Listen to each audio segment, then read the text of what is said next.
I had a fairly difficult time telling my mother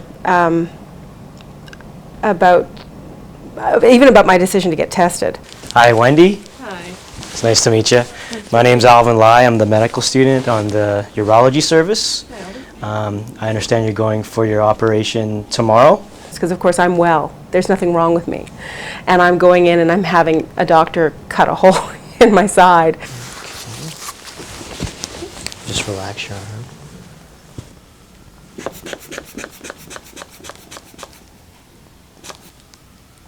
Apparently the surgery is a lot less involved than it used to be.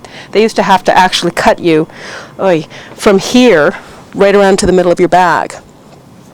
Take out the bottom rib, then apparently, take the kidney out and then apparently put the rib back, and it would take quite a long time for you to recover from that surgery. And now, and I'm not sure what the change is, but now it's I think a 6-inch incision, and they actually go in underneath the rib and take the kidney out.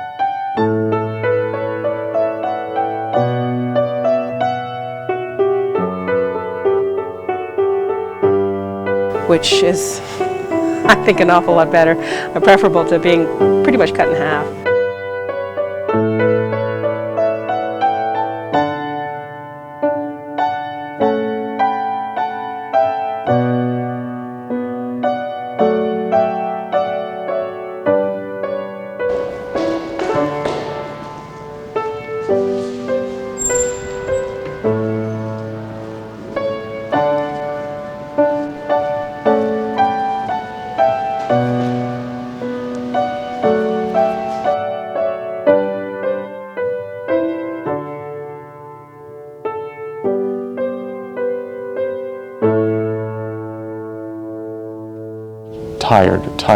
Tired all the time.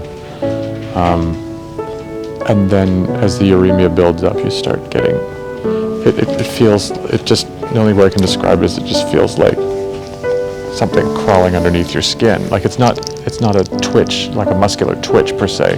It's just crawling. It feels like your skin is crawling and there's really nothing you can do. You gotta get up, and I used to take 2-hour walks in the middle of the night. It usually happens at night, 8:30 every night, boom, it was like clockwork. It would hit, and I'd end up sort of sitting in front of the television, like just on my back on the floor, like cycling like this, and that would go on for. I could cycle for like 5 hours like that because there was no relief from the jumpiness. People have said to me a lot of times, "What is it like?" Or it's really hard, or you guys are doing, it must be really hard. And I think the thing is, it's like anything in life. You just deal with it. I didn't sort of go, "Ooh, shoot, how did I sign on to this gig?" When I met Michael, he was the right guy, so we just, we ended up throwing our lots in together, speaking very euphemistically. And it doesn't really occur to you as you go through life, if your partner or your friends or anybody like that has a problem, if you're truly committed, you just deal with the problem. And so it's a complicated life, but I think everybody's life is complicated in different ways. So unfortunately, Michael has been progressively more and more sick over the time that we've been together, but you just deal with it. You never wake up in the morning and go, okay, today I'm going to be strong, or today I'm going to be brave, or today I'm going to cope well. You just do. You just get up and you make the diet that you can eat, and you make your plans for the day around the things you have to do and the places you have to be, like at dialysis or at the clinic or at the doctor. And beside that, you try and cram in the rest of life. Okay, well, I've let the saline come down. It's on its own gravity, and it's going to start filling up the arterial, the venous chamber here. And as it comes down to there, I clamp it so it doesn't leak all over everywhere. So we've got our saline bag open now, because what we're going to do is we're going to start priming the machine. So that means we bring out the big baby.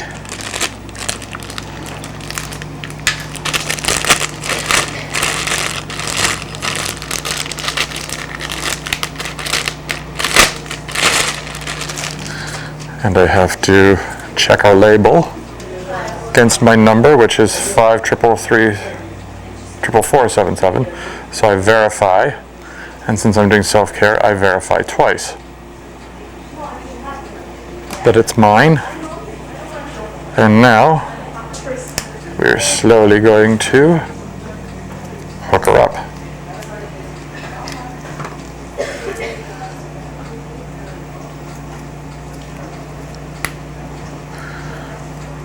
That's a blood hose, the blood hoses we're doing.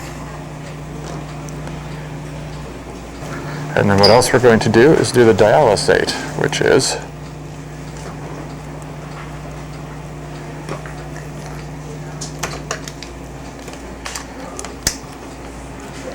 these two hoses here. Check to make sure they're all secure. So now the kidney's in place, the blood will come through here and go down and come out here. The dialysate will come in from the bottom through here and come out here. That is the size of the needle that goes into my arm. You can see down the bore. Yep. Yep, that's huge. That's how big they are. I measure up to see where I'm going to go. 45-degree angle, and one of the nurses said what she thinks of doing is sliding in, not... See, there's our flashback, so we know we're in the vein, and then you just slide in. And as long as this keeps pulsing like that, we know we're still in the vein, we know everything's fine. So we take our tape,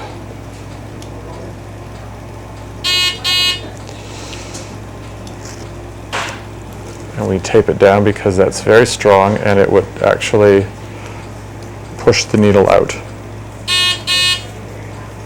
It's that strong.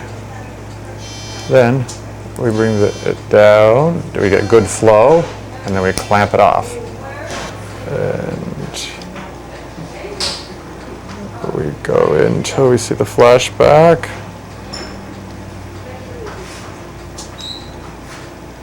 And there it is there. So then we just slide in the rest of the way. We still have flashback, so that's good. So I'm just going to tape it down now. So I'm going to take the saline, the heparin, and we're going to hook it up.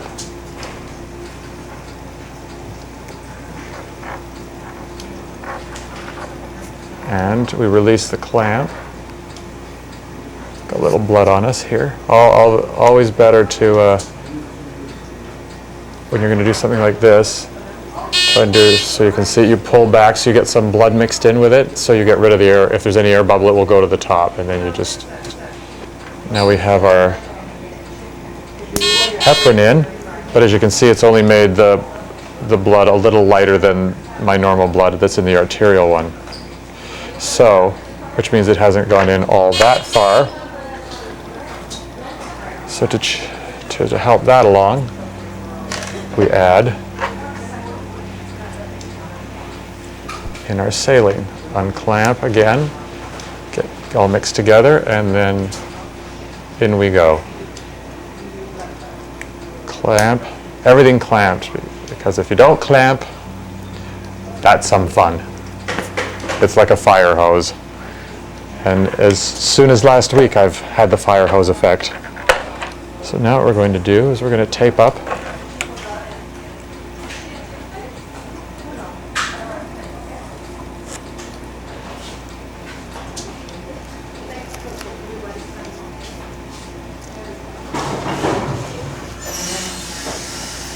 So nothing goes anywhere. And now we're going to stop the pump, clamp everything up,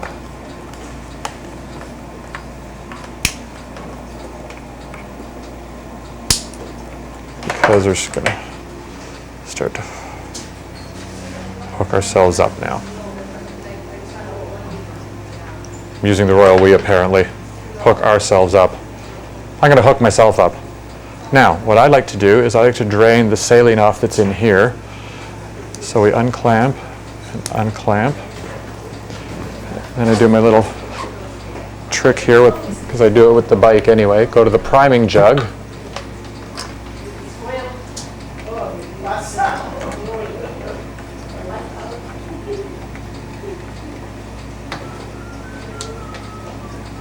Unclamp. And everything else is unclamped. So we're going to turn the blood pump on. and that could go up to 150. Now we're going to watch the blood that's going through the dialyzer. As you can see, it's starting to color the fibers as it goes through. And now it's coming through the venous chamber, and on its way back, and once we see it coming up this way, clamp and turn the blood pump off.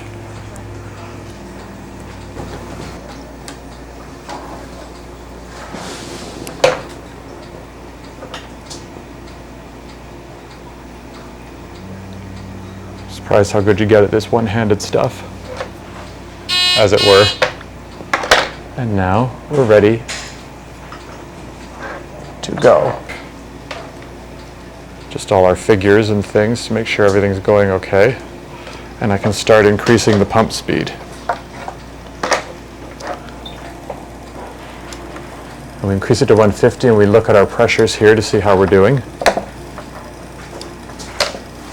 And we're doing fine. So we can increase it.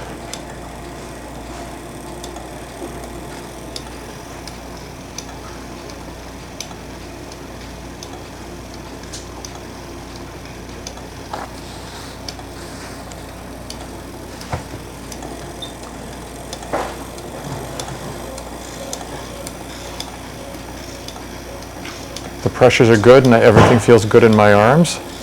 My arm, the two sites feel good. Nothing feels wonky.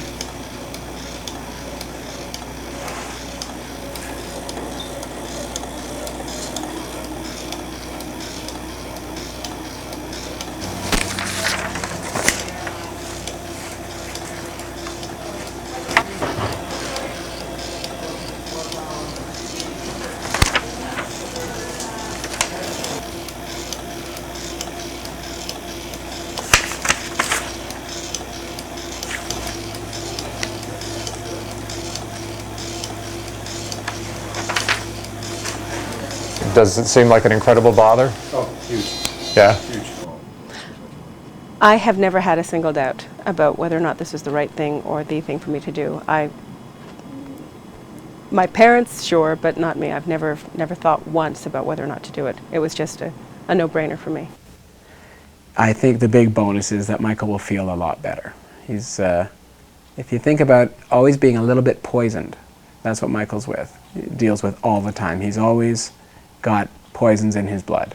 So after the transplant, when that kidney, fresh out of the oven, is filtering all the bad stuff out, Michael will feel much better. And his energy will be better, and he'll feel more like doing stuff, and that'll be great for him and for me and for everybody else too. Although I'm a little worried about how much energy he might have, because all things considered he does pretty well now, so it might be like having a 2-year-old. Yikes. As of next Monday, which is my final dialysis, it will be 390. I had heard that you had been slow to get tested, and the assumption I jumped to immediately was that you were afraid you'd be a match. No, I was afraid I wasn't going to be a match.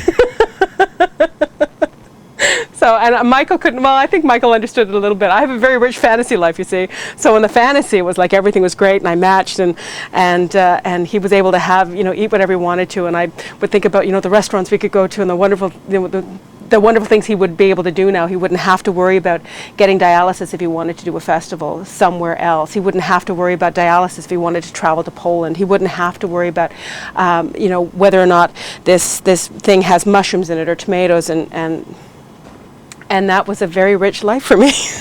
And I think it started to drive everybody crazy. But when Michael finally said, listen, let's go ahead and get tested and see what happens. Tomorrow morning, they can be putting the gas mask over her face, just about to put her to sleep, and she can go, you know what? And that's fine with me. Totally fine, because it has to be fine. Let me interrupt for 1 second. Sure. You said great, that's great, thank you very much, that's wonderful. What are you thinking at this time? You just kind of thinking, oh well? Or? The offer is the gift.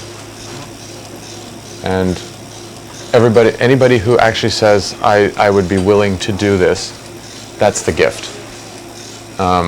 I mean, not to diminish anything at all about what's actually happening now, but in a lot of ways, this is just the gravy. The fact that someone would think enough to step forward and say, I would really like to do this. That to me is the gift. So I've had 16, and plus actually a couple of other people lately too, offer me that gift. 16 people? Yes. I don't even know 16 people outside of work. We'd always sort of been taught that you're supposed to, as the patient, I'm supposed to sit there just angelically, and people are supposed to come forward and be aggressive, and I'm not supposed to start pandering around and going, hey, anybody got a kidney? Until finally, actually sometime this year, they said, well, you know people you could ask? Go and ask. And I'm like, what? You told me I wasn't supposed to do that. I went down to the hospital, got tested, and I think 2 days later, and it was August the 30th, that she called me and said, you're O positive. And we both kind of sat there and went, ooh, we got a little teary. This is just the icing. And it's the gift because, and we talked about this, because people were saying, well, why would, Wendy got the flack too.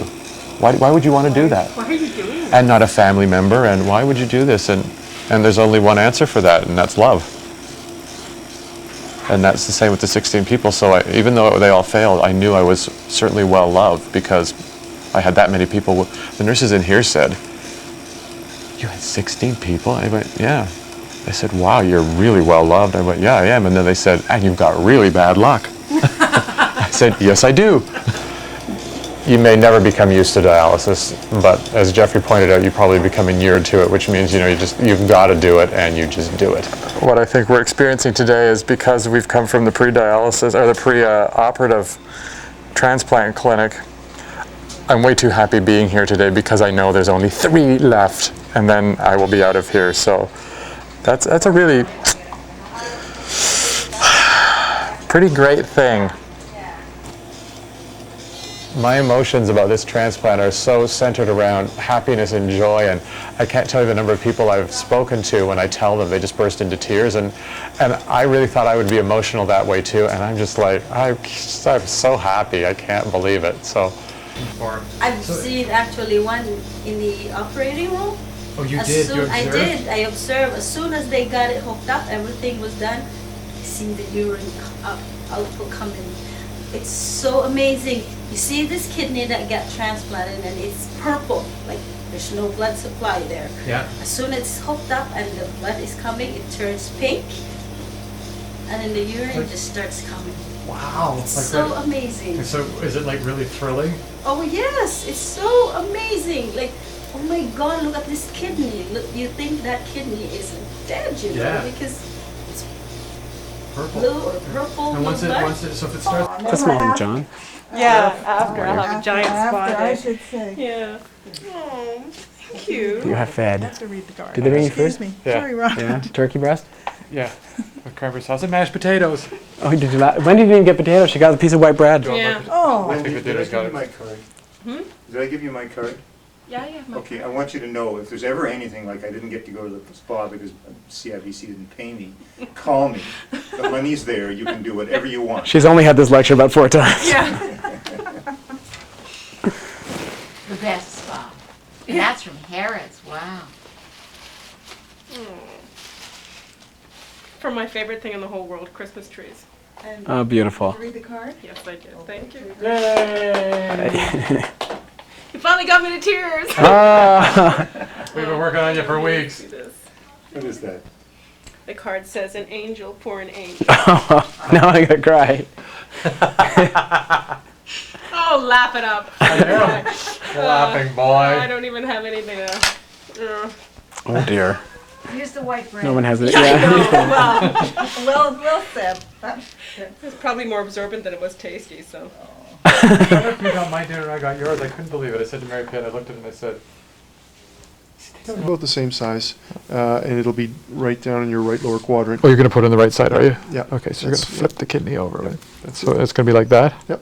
Okay, And it just kind of sits in your pelvis, protected by your pelvic bone. right. Okay. Is it going to be something that I can have a look at? No. No? Okay. No, it's, It's actually going to be the beer club. You're gonna be busy anyway. I was just curious to know if when I go in, they could go, and here's your kidney, sir. well, so what this says is you're giving us permission to do. I've written down emotionally related renal transplant. It says that we've explained to you what we're going to do, and you understand the risks. Okay. It says that you're consenting, in addition to the surgery, you're consenting for the anesthetic. And again, if something terrible should happen during the surgery and we need to do something right away to save your life or to keep you well, you give us permission to do what we think is absolutely necessary. It says here that other people will be helping the surgeon. The surgeon's Dr. Stewart, and again, I'm his resident, so I'll be helping tomorrow. Okay, so if you would sign right here. Yep.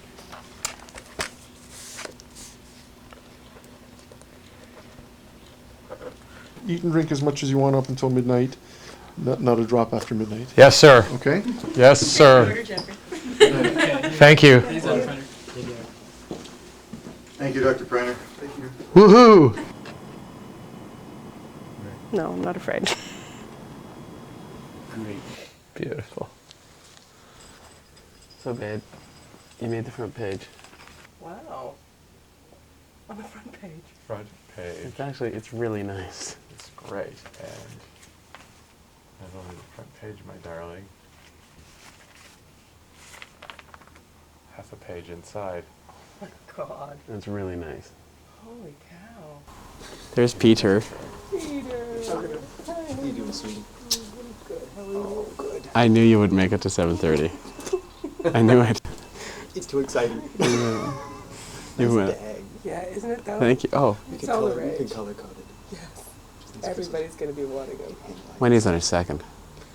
Is that your second? Yeah. Did they change it in the night? They're hydrating her because they want the kitty to be juicy. Yeah. I'm not kidding. Like, they do it because they want the kitty to be hydrated. That's disgusting. Peter, you're going to spend the day with me. You know you're going to be disgusted. I know. They want it to be rosy and pink and plump. Dripping. Instead of poking and squirt. That's right. That's Dripping. Bonnie was so great as they were saying. She's seen it. She's been in the OR. Yeah. She said what they do is, of course, they take it out and then they flush it. So all the pink goes away and then it gets all blue or purple, right? And they're just sitting there. She said, then they hook it up this blue thing and all of a sudden it's like a dialyzer. Slowly it starts getting all pink again. And Oh, then really? It starts peeing in the thing and she said, it's just amazing. She goes, it's a miracle. emergency with it as well. You did? Not only that. The shrewish sister, Liz. Oh, wait, those are my Nurse words. jailed for? No. Oh, that's not me. Oh, that is so The true sister comes in and says, you better not have this. And then Richard turned the lights on, bright, my roommate, at 5:30 in the morning, just after I'd gotten to sleep a moment. She wanted the industry to The know. industry to know why Wendy was going to be unavailable for 7 weeks. Here's the man who's going to take her away. Great, she intends.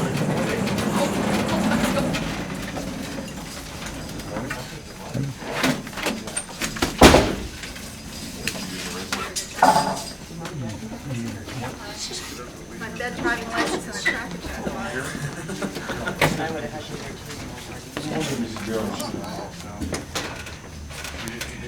Hey, Wendy, give me a little wave there. How about everybody's enough room? That'd be cozy, but we can all sit.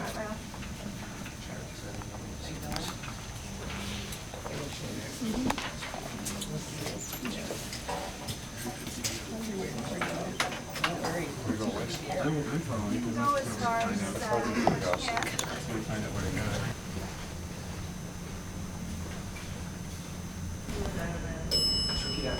What's in it for me? Forget the water. Forget the wait. I'm just going to drink the water. This is what she's going to say. This is heaven, eh, Wendy? What? All these men surrounding her bed. Where are my field grapes? Coming right up, miss. The fans. Wednesday I'll peel your grape. That would be almost a clear fluid at that point. Pretty close. And also So it's acupuncturist anyway. Prepare. Prepare, this to is something welcome- you're not going to be used to. Prepare to welcome Prepare to welcome new your brother. new brother. eternal dialyzer. No, it's going to be a pink little kidney with a bow because it's a female. He's 65 pounds. I have no idea. You have to call my team. I did. Sorry. There was nobody knows. You're going in? Yeah, I called it baby and they said nobody seems to know. So there's no removing of it. Yes. apparently is just Not, disgusting. yeah. It can be. It's going to be great. Keep her occupied. I will. I was in recovery, and Dr. Stewart came by to say hi, and to let me know that Michael was out of the surgery. And I said, so? He said, oh yeah, it's peeing. It's peeing. I was like, There are not words to describe how grateful one can be. You take care. Mwah. thanks, honey. Thanks for coming. I mean, you have such enormous courage. You really do. Oh, it's there, but see, you can hardly see it. Wow. See, there it is there. Now, do you feel a little lump under that scar? Okay, what I feel is right about there. Like if you put your two fingers, the doctor just showed me this last week, if you put your two fingers along the either side of the scar and kind of run them along there, you can feel. But yeah, it's very close, so you actually can feel it. And run your fingers along and feel the bump. And sometimes it's much more of a bump than others. It's quite calm now. It's sleeping. So that's it. So that's it. No, it doesn't interfere with your life at all. It doesn't bother you.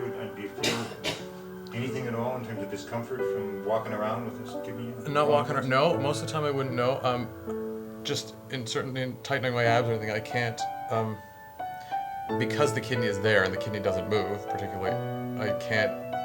Like if I turn one certain way, my waist doesn't look as small as it did. But well, you're asking what I'm thinking. I'm telling you what I'm telling you. But it is. But the other thing is sometimes the only thing I really notice is when I'm doing sit-ups. Sometimes the contraction of the muscles does press in a little bit, but the doctors explained that's no big deal. The kidney's very hard, and you don't worry about it. And I just sort of go, okay, I'm pushing in on it, and it's hurting a little bit, but I don't worry about it damaging it. So I know it's there. But that's about the only time. Other than that, no, I'm like Wendy. Other than seeing one of my best friends in the world live again, for me, I feel great. It has had physically no effect on me. Spiritually, it has given me a huge. I'm not quite sure what the phrase is I'm looking for. A huge lift. Rebirth yourself, yeah, maybe? something of a rebirth as well. Being able to look at myself in the mirror and really think, wow, I kind of like this chick. So. I like her too, as I'm sure you can well imagine. I am feeling better than I have ever felt in my entire life. I never knew it was possible to feel this way because I've had this for so long. I don't think I've ever been right. And it was almost indescribable to feel what it was like when I woke up and realized, oh my God, I feel great. You know, that's absolutely. I've had a rebirth. I was born again in November. I haven't done anything differently from before the kidney transplant. It's all the same. It hasn't affected me in any way, shape, or form. I think the only thing that's happened is I'm no longer getting cravings for chocolate.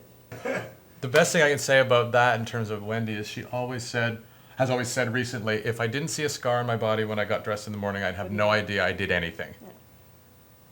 Yeah. You can't say it any clearer than that, really. Yeah.